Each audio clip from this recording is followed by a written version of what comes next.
국민의당 제보 조작 사건을 수사하고 있는 검찰이 대선 당시 국민의당 공명선거 추진단 수석 부단장을 지낸 김성호 전 의원을 피의자 신분으로 내일 오전 소환해 조사합니다. 네, 김 전 의원은 특혜 의혹 제보를 직접 폭로했던 인물로 검찰의 수사가 국민의당 윗선을 향하고 있습니다. 현장에 나가는 취재기자 연결하겠습니다. 차정윤 기자. 네, 서울 남부지방검찰청입니다. 자, 김성호 전 의원이 내일 검찰에 나오면 두 번째 소환인 거죠? 네, 그렇습니다. 김성호 전 의원이 내일 검찰에 나오면 두 번째 소환입니다. 김성호 전 의원은 내일 오전 10시 검찰에 소환됩니다. 지난 3일 한 차례 소환된 데 이어 말씀하신 대로 이번이 두 번째 검찰 출석입니다.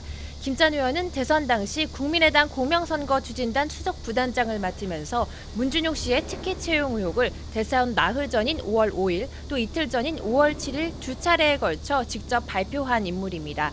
또 폭로 당시 국민의당에서 준용 씨의 미국 디자인 학교 동료인 제보자와 당연히 접촉하고 있다며 특혜 의혹에 대해 자신하기도 했습니다. 김 전 의원은 지난 3일 첫 소환 당시 이유미 씨와 이 전 최고위원을 알지도 못한다며 윗선 개입에 선을 그었습니다. 검찰은 김 전 의원의 소환을 앞두고 증거와 진술 정리에 주력하고 있습니다.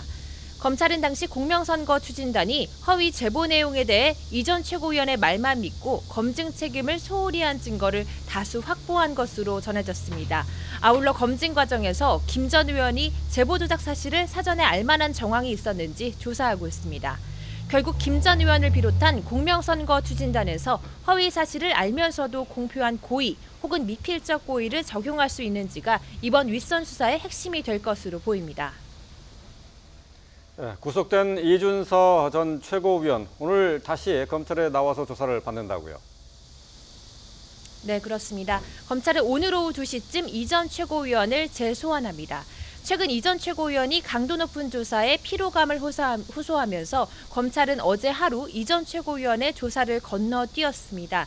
이틀 만에 재개된 이번 조사에서 검찰은 그동안 조사가 진행됐던 참고인들과 이 전 최고위원의 진술을 다시 맞춰보면서 사건의 경위를 캐낼 예정입니다. 앞서 검찰은 지난 14일 김성호 전 수석부단장과 함께 제보를 폭로했던 김인원 전 부단장을 불러 16시간가량 조사를 벌였습니다.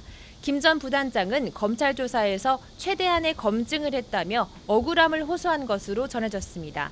김 전 부단장은 특히 제보자의 이메일 주소를 받아 기자들이 메일을 보냈고 제보자 측에서도 아무런 반발이 없었기 때문에 당연히 제보를 믿었다고 강조했습니다.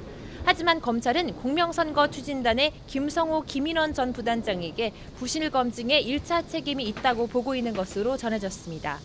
윗선 수사에 탄력이 붙은 가운데 공명선거 추진단장을 맡았던 이용주 의원의 소환도 곧 임박했다는 관측도 나오고 있습니다.